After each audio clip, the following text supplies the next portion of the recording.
أعوذ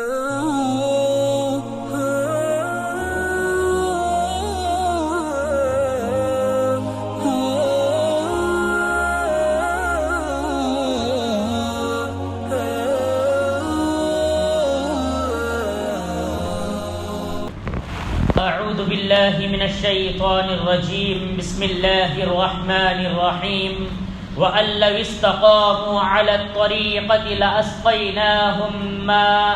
ماء غدقا لنفتنهم فيه ومن يعرض عن ذكر ربه يسلكه عذابا صعدا وأن المساجد لله فلا تدعوا مع الله أحدا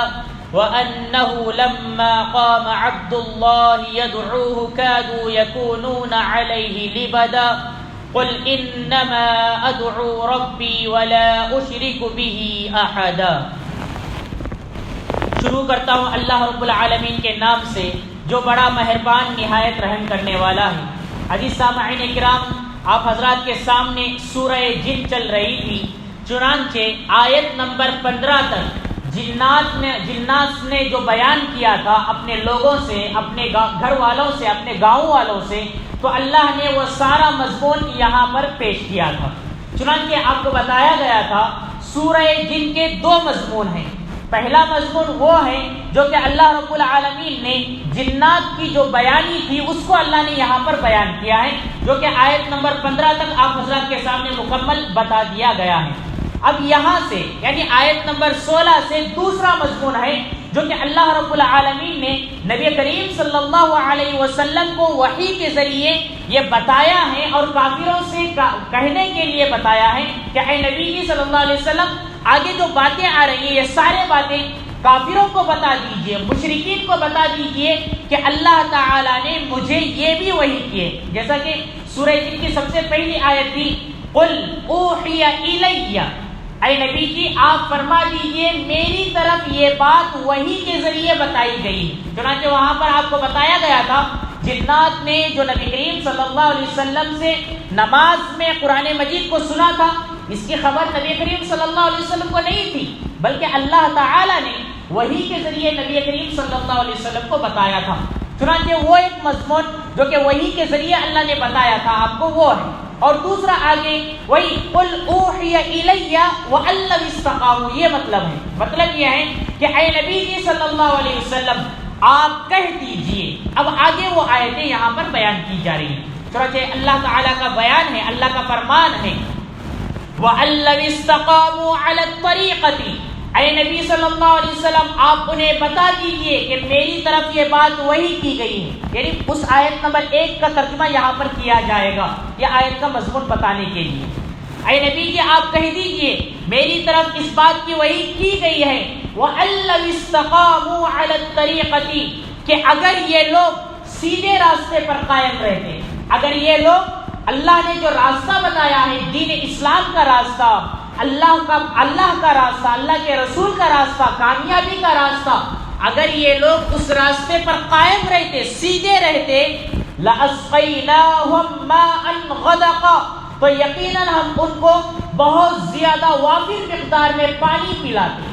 یعنی غدقن کے معنی عربی میں آتے ہیں کثیرن کے، یعنی بہت زیادہ کو عربی میں کثیر کہا جاتا ہے۔ چنانچہ یہاں پر اللہ نے غدق کا لفظ استعمال کیا ہے کہ ہم وافر مقدار میں، کثیر تعداد میں، بہت زیادہ مقدار میں ہم ان لوگوں کو پانی پلاتے۔ عزیزان محترم، یہاں پر 2 باتیں سمجھنے کی ہیں۔ پہلی بات یہ ہے جیسا کہ علامہ ابن کثیر رحمۃ اللہ علیہ نے بھی بیان کیا ہے اور دیگر تفسیر کی کتابوں میں لکھا گیا ہے کہ نبی کریم صلی اللہ علیہ وسلم نے جب کفار اور مشرکین نے حد سے زیادہ اللہ کے ساتھ شرک کرنا شروع کر دیا تو اللہ کے نبی صلی اللہ علیہ وسلم نے اللہ کے سامنے دعائیں کی، تو اللہ تعالی نے نبی کریم صلی اللہ علیہ وسلم کی اس دعا کی بدولت اللہ نے کافروں پر قحط نازل فرمایا کہ کئی سال تک کفار مکہ پر قحط کا سلسلہ شروع ہو گیا۔ کئی سال تک یہ سلسلہ جاری رہا کہ بارش نہیں برستی تھی، زمین میں قحط پڑ گیا تھا اور کوئی اناج ان کی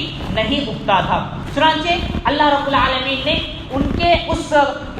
جو کہ اللہ نے قحط نازل کیا تھا وہی بات یہاں پر بیان کر رہا ہے کہ اگر یہ لوگ صحیح ڈھنگ سے رہتے،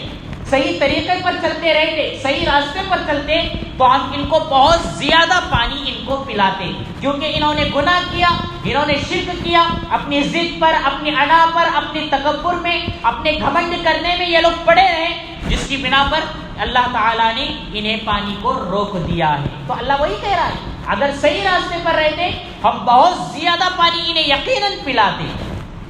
اور کیوں؟ یہ پانی اگر اللہ دے رہا ہے یا اللہ آسمان سے پانی برساتا ہے تو اس میں بھی ایک آزمائش ہوتی ہے، چنانچہ اللہ نے کہا لِنَفْتِنَهُمْ فِيهِ، تاکہ ہم اس پانی میں انہیں آزمائیں۔ کس بات کی آزمائش؟ اللہ دیکھنا چاہتے ہیں کہ کون اللہ کی شکر گزاری کرتا ہے اور کون اللہ کی ناشکری کرتا ہے۔ جیسا کہ مجھے بھی اور آپ کو بھی، ساری انسانیت کو اللہ تعالیٰ پانی کے ذریعے اناج دے رہا ہے، تو ہم کو چاہیے کہ ہم اللہ رب العالمین کے شکر گزار بندے بنیں،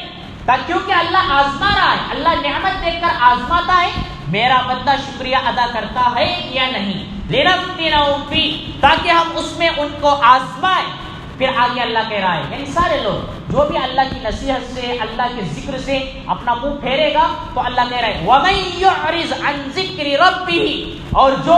اپنے پروردگار کی نصیحت سے منہ پھیرے گا، جو اپنے پروردگار کے ذکر سے منہ پھیرے گا،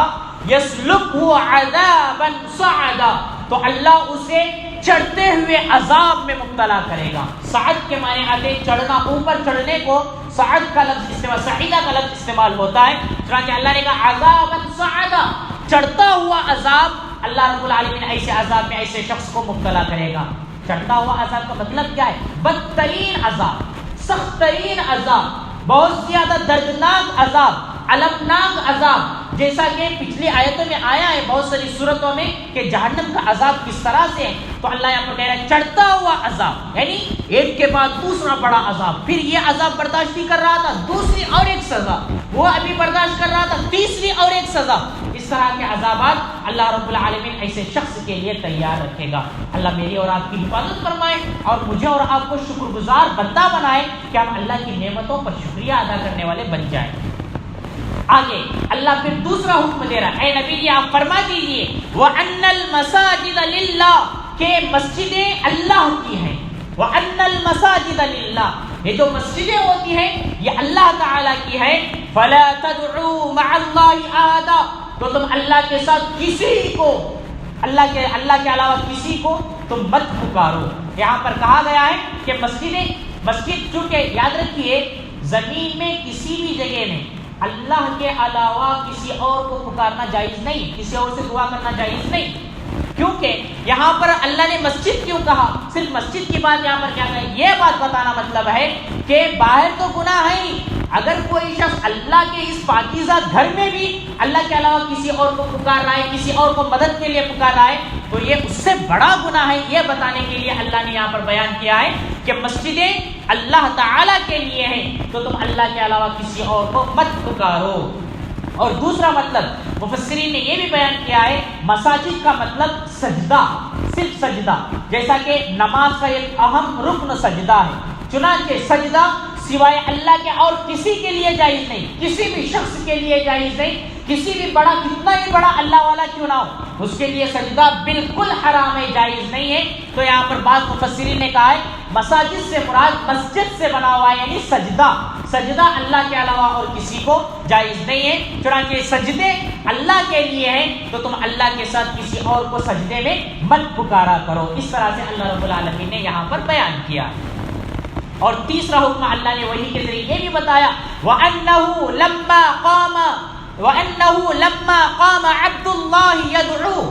اور اللہ نے یہ بھی وحی کی کہ جب اللہ کا بندہ اس کی عبادت کے لیے کھڑا ہوتا ہے، اللہ کو پکارنے کے لیے کھڑا ہوتا ہے، عبداللہ سے مراد یہاں پر جناب محمد الرسول اللہ صلی اللہ علیہ وسلم ہے کہ آپ صلی اللہ علیہ وسلم جو کہ خاص بندے اللہ کے رسول ہیں، وہ یہاں پر جب وہ اللہ کی عبادت کے لیے کھڑے ہوتے ہیں کادو یکونون علیہ لبدا، تو یہ لوگ عداوت سے، نفرتوں سے آپ صلی اللہ علیہ وسلم کے سامنے بھیڑ لگا کر پڑھ آتے ہیں، یعنی جب نبی کریم صلی اللہ علیہ وسلم نماز میں مشغول ہو جاتے ہیں، قرآن مجید پڑھتے، تو کافر انسان، مشرک انسان اور اسی طرح مشرک جنات بھی اس طرح سے دیکھتے گویا کہ یہ کوئی ان کے لیے تعجب سے دیکھتے یہ کیا کر رہے ہیں، اس طرح سے وہ دیکھتے تھے اور ایسے بھیڑ لگا کر کے جمع ہو کر کے دیکھتے تھے گویا کہ وہ ابھی آپ صلی اللہ علیہ وسلم پر پڑ جائیں گے۔ اور دوسری ایک اس کی تفسیر علامہ ابن کثیر رحمۃ اللہ علیہ نے اپنی کتاب میں یوں بھی بیان کی ہے کہ بعض جنات اور مشرکین مکہ اپنے پھوپھوں کے ذریعے اللہ کے جو نور تھے یعنی اللہ کے رسول صلی اللہ علیہ وسلم کو بجھانا چاہتے تھے، تو اللہ رب العالمین اس آیت میں اسی کا تذکرہ یہاں پر کیا ہے۔ یعنی جب یہ اللہ کے بندے میرے نبی میرے رسول نماز میں کھڑے ہوتے ہیں تو یہ ایسے بھیڑ لگا کر کے جمع ہوتے ہیں گویا کہ وہ ان پر ٹوٹ پڑ جائیں گے۔ اے نبی جی چاہیے کتنا بھی تعجب کرنے دو، جتنی دشمنیاں کرنے دو، کتنی آپ سے نفرت کرنے دیجئے، آپ ان کو کہہ دیجئے، قل آپ فرما دیجئے اے نبی جی آپ ان سے کہیے انما ادعو ربی میں اپنے پروردگار کو بلاتا ہوں، میں اپنے پروردگار کو پکارتا ہوں۔ یعنی اے نبی جی کفار سے کہیے جی ہاں میں اپنے رب کو پکار رہا ہوں، میں اپنے رب کی عبادت کر رہا ہوں، میں اپنے رب سے دعا کر رہا ہوں۔ وَلَا أُشْرِكُ بِهِ أَحَدًا اور میں اپنے پروردگار کے ساتھ کسی کو ہرگز شریک نہیں ٹھہراؤں گا۔ یعنی اس آیت میں نبی کریم صلی اللہ علیہ وسلم کو بیان کیا گیا ہے کہ آپ کافروں سے کہیے کہ میں کس کی عبادت کرتا ہوں، اللہ کی عبادت کرتا ہوں، میں کس کو پکارتا ہوں، اللہ کو پکارتا ہوں، میں کسے دعا کرتا ہوں، اللہ سے دعا کرتا ہوں، اور میں اپنے پروردگار کے ساتھ کسی کو شریک نہیں ٹھہراتا۔ معلوم ہوا کہ نبی کریم صلی اللہ علیہ وسلم کی ذات بھی صرف اور صرف اللہ ہی کی عبادت کر سکتے، اللہ کے علاوہ اور کسی کو یہ بھی نہیں بلا سکتے۔ نبی جب نہیں بلا سکتے تو میں اور آپ کیوں کر ان سے دعا کر سکتے ہیں؟ بالکل جائز نہیں ہے، یہ قرآن مجید کا حکم ہے میرے بھائیوں۔ یہ بس زبان سے ہم لوگ ایسے ہی نہیں کہہ رہے ہیں بلکہ قرآن کی آیتیں دیکھ لیجیے، صاف الفاظ میں اللہ نے یہاں پر کہا ہے کہ اللہ کے علاوہ اور کسی کو پکارا نہیں جائے گا۔ عزیزان محترم یہ آیت نمبر 20 تک جو کہ آج کی تفسیر میں آپ کے سامنے آیتیں آئیں تو یہ وہ آیتیں تھیں جس میں اللہ نے توحید کو بتایا ہے، ایک اللہ کے ہونے کو یہاں پر بتایا ہے، اللہ کی عبادت کو یہاں پر بتایا ہے، اللہ کے لیے سجدہ کرنے کو یہاں پر بتایا ہے، اور اسی طرح کفار مکہ اور مشرکین پر جو قحط نازل ہوا، جو عذاب ان پر آیا، اس کی وجہ بھی اللہ رب العالمین نے ان آیتوں میں بیان کی ہے۔ آگے کی آیتوں میں نبی کریم صلی اللہ علیہ وسلم کی رسالت کا تذکرہ کیا گیا ہے۔ چنانچہ اللہ سے دعا کریں کہ اللہ تعالیٰ مجھے اور آپ کو ان آیتوں کو اچھی طرح سے سمجھ کر کے اس پر عمل کرنے کی توفیق عطا فرمائے۔ بقیہ انشاءاللہ آئندہ کل